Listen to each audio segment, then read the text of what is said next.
And so we're on Friday morning once again, and we cross to the west. We'll come back to that later on, the man from the west, Pat McArt. How are you this morning, Pat? Grand, Jude. Another sort of cold, wintry morning. I noticed on top of my car there's sleet, so we're definitely in the throes of winter. Sleet. Oh, well, Yep, you see, yeah. here now it was really cold this morning, but it was there's sunshine, and it's actually quite a lovely morning. No, it's not. There's no sunshine here. Not at the minute. God, that means we're going to get it later on then, hey? Yeah. What we get now, you get later. Yeah. Okay, Pat, let's get down to business here. And we're having a look at what it says in the papers, as we were supposed to do on a Friday anyway. Yeah. And the item that caught my eye was, I'm sure it caught yours as well, it appeared in several of the papers, but I saw it in the Belfast Telegraph. It was about UK Army medics and coming in to help with COVID. It's been, I think, suggested by the DUP and has been accepted by Sinn Féin. What are your thoughts? I think there's 100 of them, Army medics, coming in to help the fight against COVID. What are your thoughts on that? Or have you any? Dude, Michelle O'Neill said a long time back that there should be an all-island approach to this, because on the very simple basis, it was non-political. This has got nothing. It's not an orange issue. It's not a green issue. COVID doesn't recognise whether you're a Prod or a Fenian. So I actually totally agree with this. This has got nothing to do with anything. Now, the last time the British Army came in was about 1969. It took about 40 years nearly to get rid of them. But that was a different thing. Jude, at this stage, I think whether you're from Africa, Asia, Britain, Europe, America, if you can help on the fight against the coronavirus, I think you're welcome. Well, it's good to see the British Army beating their swords into plowshares, that's for sure. I have a suspicion, I'm sorry, I have a nasty, suspicious nature, but I have a suspicion that part of the DUP's idea in calling on the British Army was to just give a little bit of a dig at Sinn Féin, make it things difficult for them, maybe, make them feel uneasy. Is that horrible and nasty and cynical? Yeah, the DUP have a track record doing that, so that wouldn't surprise me in the least. But I really don't care, and I think Michelle O'Neill didn't fall into that trap. The coronavirus is something that's affecting. Jude, what is it? There's five. I just looked it up. There's nearly 6,000 cases in the last 7 days in Northern Ireland. There's 1,700 people, or almost 1,700 people dead from the coronavirus. Remember Tony Blair's famous one, always look at the big picture. Well, that's the big picture. Yeah. I think somebody said, I saw it on Twitter or somewhere, that someone said what you should have had then was, in addition to the British Army, 100 army men coming in to help with the COVID fight, that they should at the same time have come to an agreement on an all-island policy. Absolutely. Airports and ports and people coming in, so you solve this problem of people coming in and actually going to the south, or people coming in the south and going up to the north. Going to the north, exactly. But look at the New Zealanders. There's a guy on this morning on RTE with Claire Byrne show. New Zealand, they're taking a totally different approach, and it's been very successful. We shut one door and leave the back door open type thing. Yeah. That's ridiculous. Yeah, but I mean, New Zealand has got 2 islands. We've only got 1, but the same rules apply on both islands. Yeah. Well, I have one suggestion for this now, I think, which would help if they haven't come to an agreement on an all-island policy, so you don't have these clashes and differences and contradictions. I think that the South, which also has, of course, a medical corps, should now offer Irish troops to help with the COVID fight in places like out in the McELHONE, or maybe Daisy Hill Hospital down about Newry. They'd be very helpful. And I'm sure that just as Sinn Féin has welcomed the British Army, or certainly says they can help in the fight, and they've no objections to that, I'm sure the DUP would have no objections to the Irish Army coming across the border to help it out in the McELHONE or Daisy Hill. Did you see? Absolutely. And I know what you're at, but anyway, Jude, if the British Army come in Northern Ireland, I don't see there's any problem the Irish Army helping out in Derry. The Irish Army moving across another part of Ireland. They shall not stand idly by. Well, that'll be a first. Okay, let's move on to our second and rather more, well, I suppose they're both sober. I was going to say that was more of a light item, and it wasn't, of course. It's a terrible bloody item, COVID.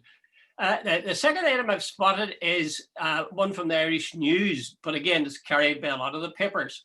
And it's a really sort of sad case of this young guy, Paddy McELHONE, who was working outside on his father's farm outside Pomeroy in 1974 and was shot dead.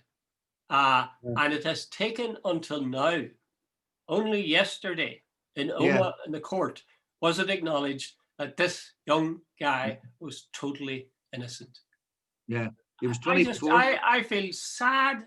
I haven't the energy to be angry, but I do feel deeply sad at that somehow. Right. And they Jude, you know, there's a guy, and I'm going to personalize this, but Ben Lowry, he's an assistant editor of the newsletter, or deputy editor, and he comes on very frequently and says that the historical inquiries team are loaded against the sort of the loyalist or British Army community, and it ignores the atrocities, as he would call them, probably by the Republicans. What he seems to have totally, completely, and utterly forgotten is that the IRA people were pursued by the RUC, put into courts, and served their sentences or whatever. And what I think, I can't remember, but I think there's something like 3,000 years handed down to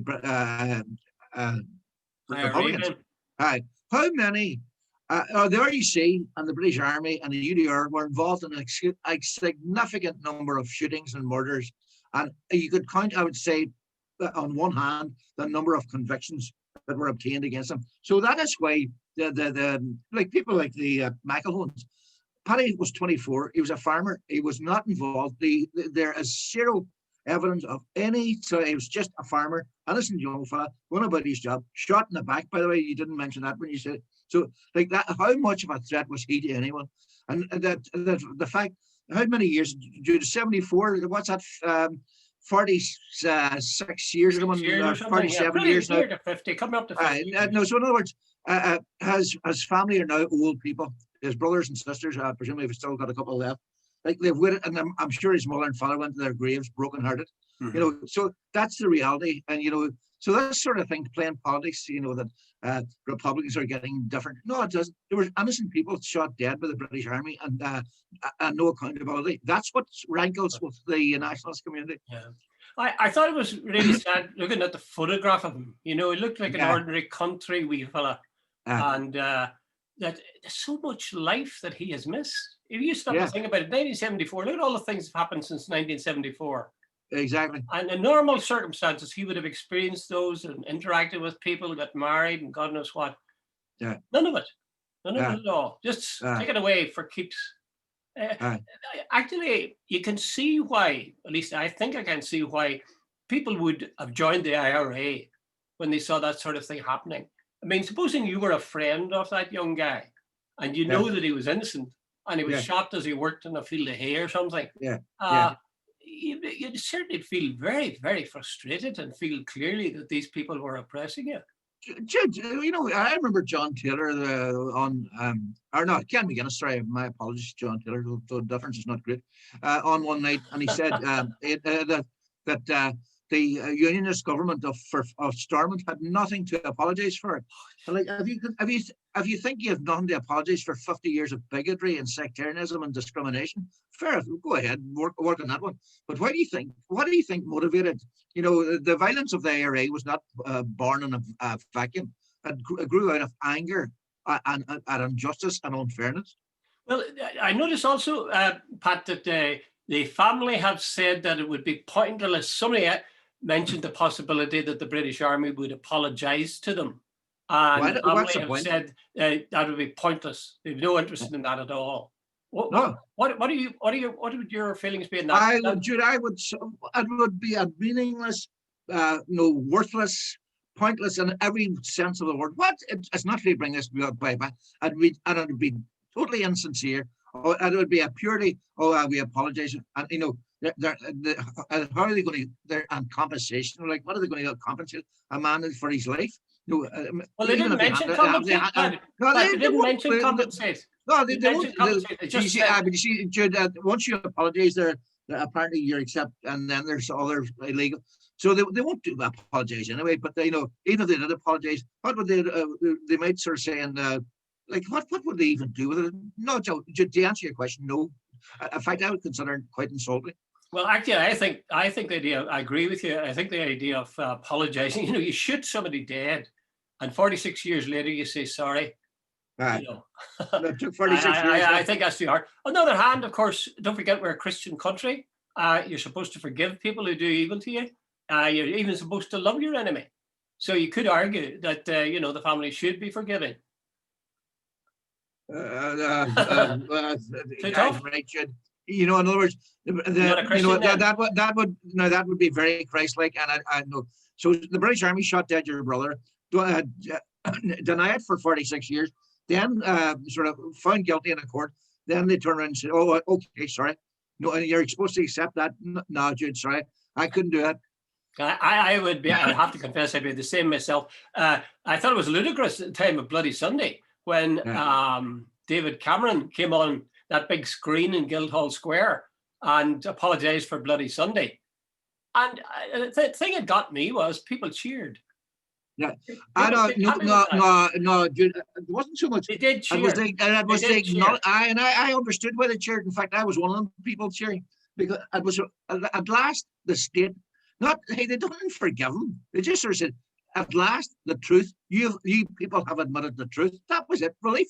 They weren't turning around saying, "Oh, we love you. That thanks very much for shooting our kids." Not at all. It was just relief that the British state, which had denied it totally.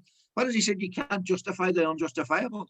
You know, that was what that was about. They weren't sort of nothing had changed in their hearts. It was the fact, the anger about the fact that they'd done this in full public view with the world's media. There was guys. There was a guy, Grimaldi, there was another guy, Fulvio. One was from France, and the other, I think, might have been from Germany. These guys recorded and went home and said this was murder. You know, but the British Army said no.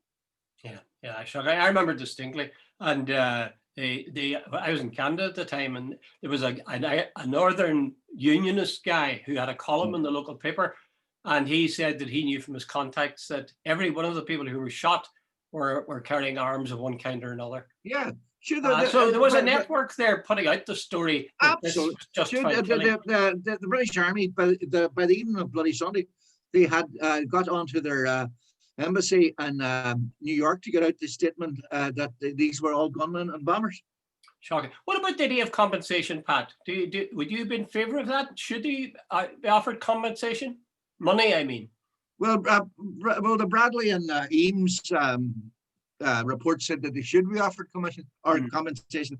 Now, a lot of families took umbrage at that, said it was almost like it was blood money. But there were others saying, like, because of that, so much time had been spent and so much expense had been gone to and so on, that even from the point of view of paying people back for their fight for justice, so Jude, I am sort of ambivalent about compensation. I would very ambivalent. Yeah, well, are you suggesting you would, if you were in that situation, you would reject it? I would. But by the way, Jude, there are other people. By the way, even there's another thing that I should point out. There's some people saying the very fact that the British Army or the British offered compensation, they would take it on the simple basis that is an acknowledgement. Even if they give it away to charity, they would still take it on the basis that they got some of the British Army or the British state for what they had done.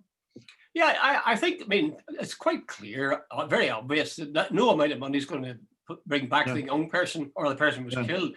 And you can't compare money with life. I mean, life is more important than money. Yeah. But at the same time, it's the only kind of concrete gesture.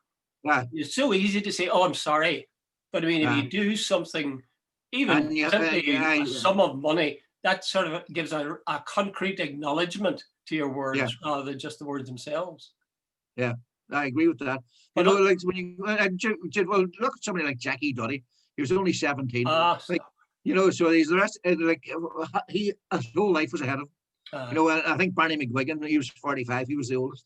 Yeah. Well, I remember reading Father Eddie Daly's story about him running away and Jackie Duddy beside him, and Jackie laughing at him, the sight of him running, a priest running. The next minute, Jackie was dead. And he was saying that it wasn't a day past, but he'd think of him and pray for him. Very sad. Very, very absolutely sad. And callous as hell. You know, you have to wait 46 years in this case for a young country cub, as we'd say about Oma, that was shot dead for no reason at all.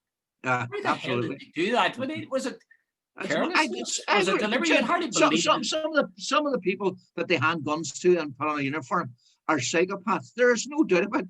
Now, there are a lot of them that are decent, but there are some people who want guns for the very reason that the guns give them power, and they're very flawed individuals. Yeah. Terrible. It's a tragedy. There's no doubt about it. Terrible tragedy. Okay, finally to a personal matter now, Pat, and that is the fact that you, as a newspaper man all your days, have come out of retirement. You've come into harness once again. Yes. I'm going to put up the page, Pat. I'm going to put up the page. Yeah, I can do that, I think, yeah. This is when we go off here. Can you see it? Can you see it now? Nope. Can you see it now? Yes, I can now. Yes. I got offered, I stood up, I came out of the blue.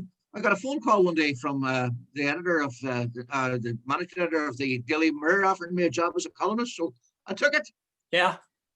And have you enjoyed it, or what kind of? Hey, Jude, I would take up grave digging these days.